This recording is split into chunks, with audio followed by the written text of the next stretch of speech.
তো বেতের সালাত কয় রাকাত পড়া উত্তম? বেতের এক রাকাত পড়বেন। কয় রাকাত? এক রাকাত। আল বিত্রু রাকাতুন ওয়াহিদা। বেতের মূলত এক রাকাত। এক না পড়লে কিন্তু তিনও হবে না, পাঁচও হবে না, সাতও হবে না, এক পড়াই লাগবে।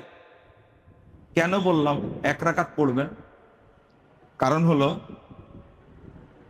বাংলাদেশে এক রাকাত বেতেরটাকে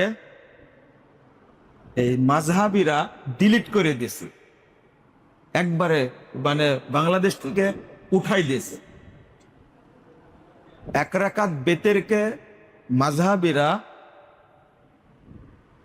মানে অস্বীকার করে। কেউ যদি একটা হাদিসকে অস্বীকার করে, একটা, ইমাম মোল্লা আলী কারি না সরি বদরুদ্দিন আইনি রাহিমাহুল্লাহ তিনি বলছেন, মান রাদ্দা হাদিসান ক্বালা মাশায়েখুনা ইয়াকফুর। যে ব্যক্তি একটা হাদিসকে অস্বীকার করে, আমাদের উস্তাদরা মাশায়েখরা বলতেন ওই ব্যক্তি কি হয়ে গেছে? কাফের হয়ে গেছে, কাফের। আমি বলবো বেতের এক পড়া যায়, একটানা 3 রাকাত পড়া যায়, আবার একটানা 5 রাকাত পড়া যায়, 7 রাকাত পড়া যায়, 6 রাকাত পড়ে তাশাহুদ পড়ে আর 1 রাকাত পড়ে, এইভাবে 7 রাকাতও পড়া যায়। কিন্তু 1 রাকাত বেতেরটা আপনারা বেশি পড়বেন, যেন অন্য মানুষও জানতে পারে যে 1 রাকাত বেতেরও শরীয়তে আছে। মনে থাকবে? আর একটা নেকিও পাবেন। রাসূলুল্লাহ সাল্লাল্লাহু আলাইহি ওয়াসাল্লাম বলছেন, ইন্না মিন ওরাইনা জামানা সবরি। আমাদের পরপরই একটা যুগ আসবে, ধৈর্যের যুগ। লিল মুতামাসসিকি ফি। ওই যুগে যে আমার সুন্নাহকে শক্ত করে ধরে থাকবে, ফালাহু আজরু 50 শাহীদা, তার জন্য 50 জন শহীদের মর্যাদা রয়েছে। এই সুন্নাহটা তো উঠাই দিয়েছে। এখন আমি এই সুন্নাহকে আঁকড়ে ধরে থাকব, এই সুন্নাহকে সমাজে প্রতিষ্ঠিত করব, সমাজকে জানাবো। এই জন্য যদি আপনি এই আমলটা করেন, আল্লাহ আপনাকে 50 জন শহীদের মর্যাদা দেবেন ইনশাআল্লাহ। কিভাবে পড়বেন? 1 রাকাত, 3 রাকাত যেভাবে পড়েন এটা স্বাভাবিক। আপনি হাত বেঁধে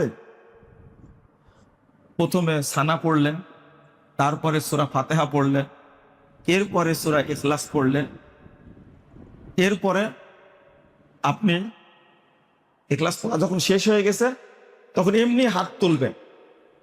হাত তুলে রুকুর আগেই হাত তুলে আল্লাহুম্মা হদিনি ফিমান হাদায়াত ওয়া আফিনি ফিমান আফায়াত ওয়া তাওয়াল্লানি ফিমান তাওয়াল্লায়াত, এই মানে কুনুত পড়লেন। পড়ার পরে আল্লাহু আকবার বলে কি রুকুতে চলে গেলেন। রুকু থেকে উঠে আর পড়া লাগবে না, সেজদায় গেলেন। 2টা সেজদা দিয়ে তাশাহুদ পড়ে কি করলেন? সালাম ফিরাই দিলেন। এটা 1 রাকাত বেতের কি শেষ। তবে এই কুনুতটা রুকু থেকে উঠেও পড়া কি জায়েজ, পড়া যাবে, সমস্যা নেই। কিন্তু রুকুর আগে পড়ার অভ্যাস করবে। মনে থাকবে? আর একটা বলি, বেতের সালাত পড়তে গিয়ে আমাদের দেশে কুনুত পড়ে কোনটা জানেন? আল্লাহুম্মা ইন্না নাস্তাইনুকা ওয়া নাস্তাগফিরুকা।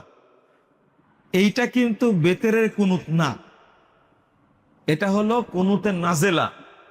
মুসলিমদের উপরে অত্যাচার হলে অমুসলিমদের জন্য বদদুয়া করার সময় এটা পড়তে হয়। এটা কুনুতে নাজেলা, এটা কুনুতে বেতের না। একদিকে বেতের সালাদটাকে ধ্বংস করে দিয়েছে, আর একদিকে যে দোয়াটা পড়া হয় সেটাও সঠিক দোয়া না, এক দোয়া আর এক জায়গাতে লাগাই দিছে। আশা করি আপনারা বুঝতে পারছেন, বোঝা গেছে? আল্লাহ বেতের বিজোড়ে, আল্লাহ কয় বিজোড়? 3, এক বিজোড়। আল্লাহ রাসূল সাল্লাল্লাহু আলাইহি ওয়াসাল্লাম বলেছেন ইন্নাল্লাহ বিত্রুন ইহুব্বুল বিত্রা। আল্লাহ বিজোড়, বিজোড়কে পছন্দ করেন। ফাউতিরু ইয়া আহলাল কোরআন। তো আল্লাহ তাহলে কোন বিজোড়কে বেশি পছন্দ করেন? এই তো, এই জন্য বললাম কয় রাকাত পড়বেন? 1 রাকাত বেতের পড়বেন। আরেকটা বলে দিই এখানে, 3 রাকাত বেতের পড়ার 2টা নিয়ম। কয়টা নিয়ম? 2টা। একটা হলো একটানা 3 রাকাত পড়ে কি বলবেন? সালাম ফিরাবেন। আর সবচেয়ে উত্তম নিয়ম হলো 3 রাকাত পড়া, 2 রাকাত পড়ে সালাম ফিরাই দিবেন। 2 রাকাত পড়ে সালাম ফিরা দিবেন, পরে আর 1 রাকাত পড়বেন। এটা হলো সর্বোত্তম নিয়ম। কথা বোঝা গেছে? যেমন যারা উমরাতে গেছেন রমাজানে, সেখানে কিন্তু এইভাবে পড়ে, 2 রাকাত আলাদা করে পড়ে নেয়, সালাম ফিরা নাই, পরে আর 1 রাকাত পড়ে। দেখছেন এটা? এটাও কিন্তু সহিহ বুখারীর হাদিস। তাহলে 3 রাকাত বেতের পড়ার নিয়ম কয়টা? 2টা। একটা পড়বেন কি একটানা 3 রাকাত পড়ে সালাম ফিরান দেবেন, মাঝখানে তাশাহুদ নেই।